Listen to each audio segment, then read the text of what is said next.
You open that email or sit down in the office for your review. You've worked 60-hour weeks, you've hit all the targets, and you've sacrificed your weekends for a seat at the table.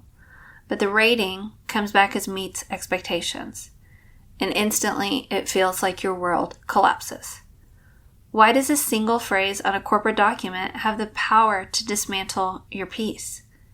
Today, we're talking about the difference between working for favor and working from it, and why your origin must always come before your output.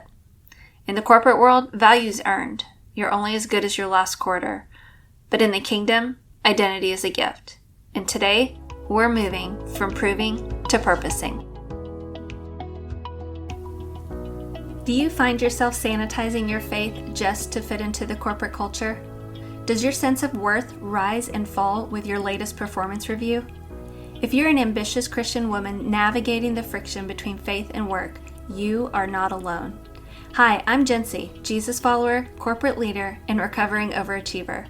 I spent years winning at work but wrestling in my heart with the unspoken tensions of a secular workplace, until I learned how to decouple identity from performance, drop that corporate mask, and define success by purpose, not metrics.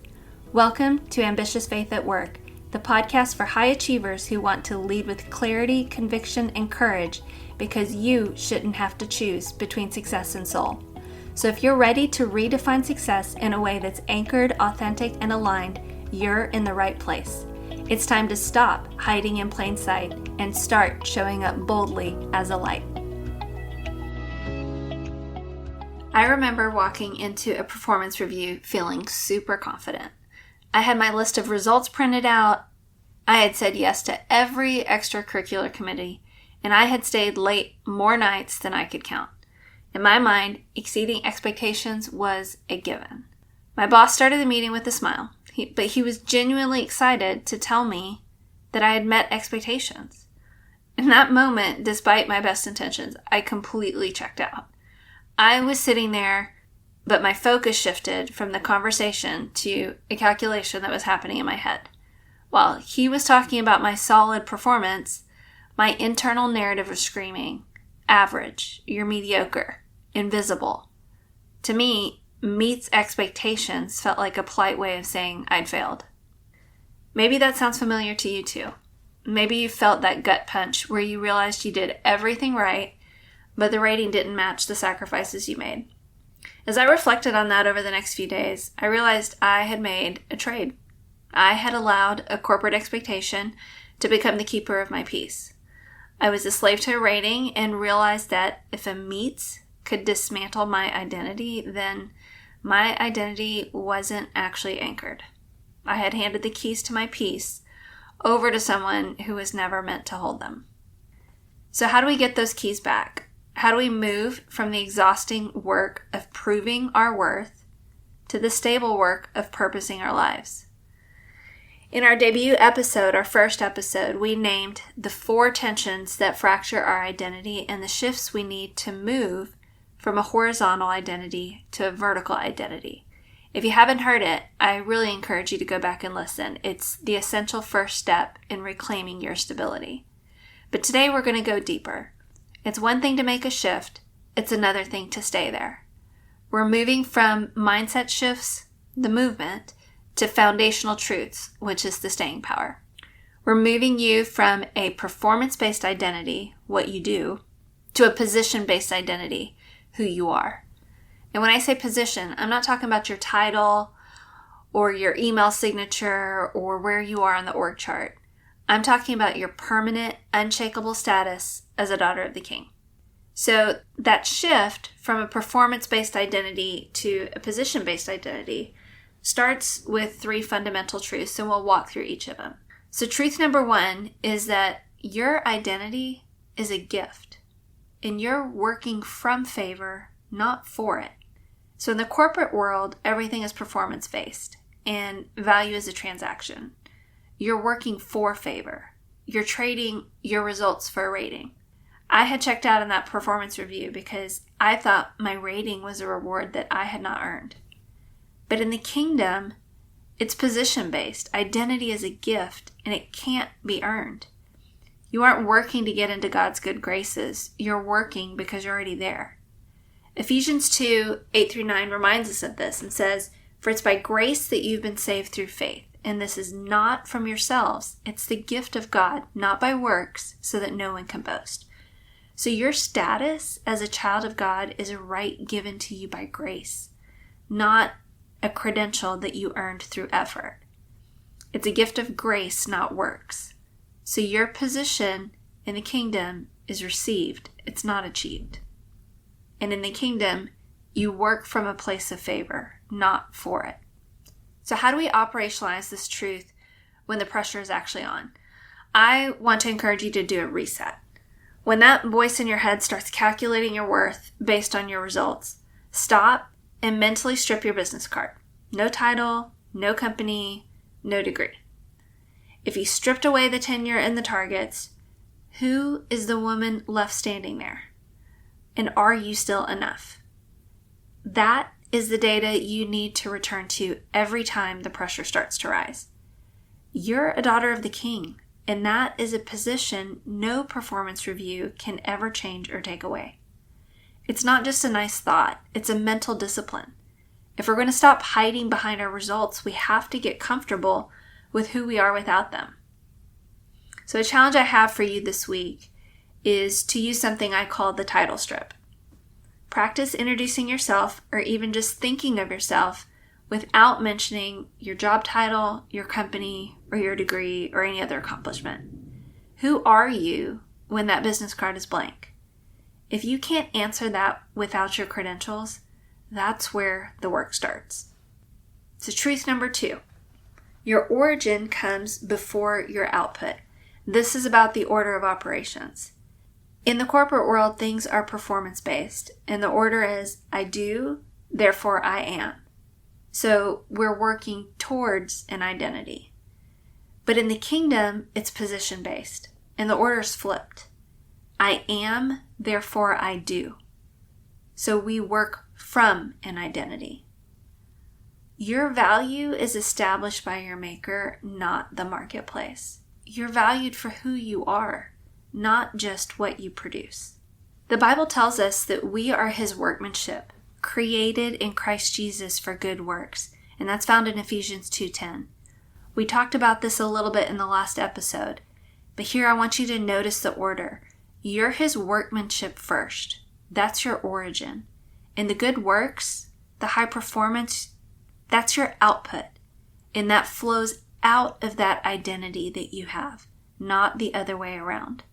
So you're working from your identity, not for your identity. So high performance is the overflow of your identity, not the source of it.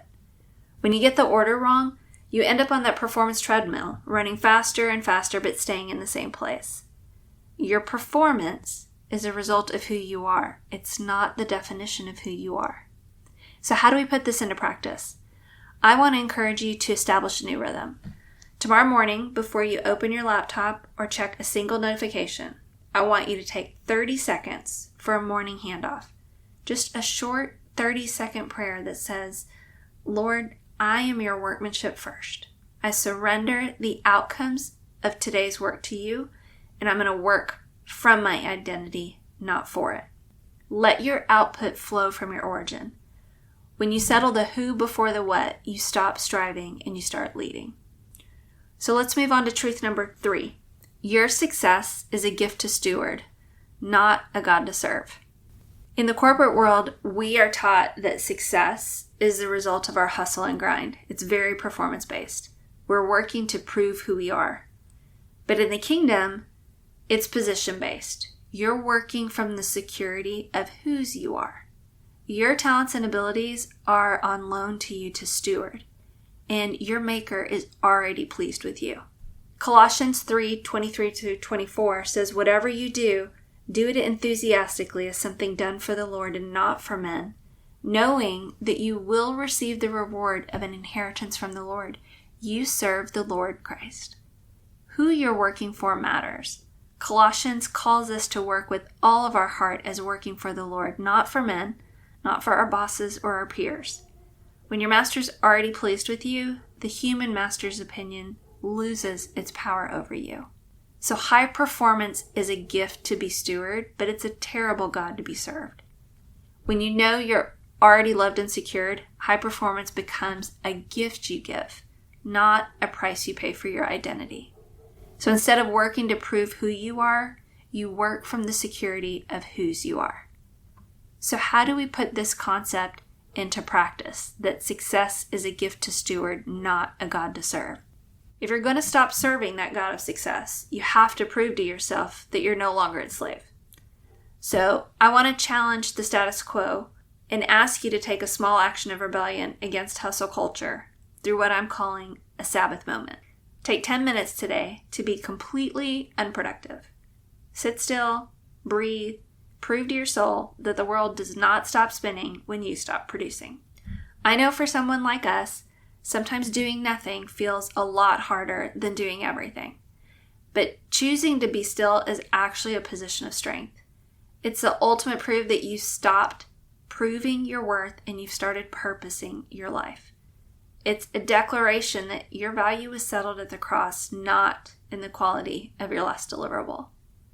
When your identity is settled, your soul can finally rest, even while your hands are busy. Your vertical identity is not about being less ambitious. It's about having a quieter heart in a loud workplace. I know we've covered a lot of ground today, and I know we all live in the midst of that constant tug of war between the world's demand for performance and God's gift of position. This week, I want to invite you to stop the calculation. When you feel that gut punch of a meets expectations moment, whether it's actually a literal review or just the feeling that you didn't do enough, take a breath and remember the truths we talked about today. They are the keys to your peace. Truth number 1 was to remember that your identity was a position you received. It was not a promotion you achieved. Truth number 2 was to remember that your origin always comes before your output. You are a daughter of the King who happens to have a career. Your value is established by your maker, not the marketplace. And truth number 3 is to remember that your high performance is a gift that you steward, not a God you serve. But if you're sitting there still wondering if you have to choose between your drive and your soul, I want you to really hear this. You can hold both rest and high performance at the same time. They can coexist.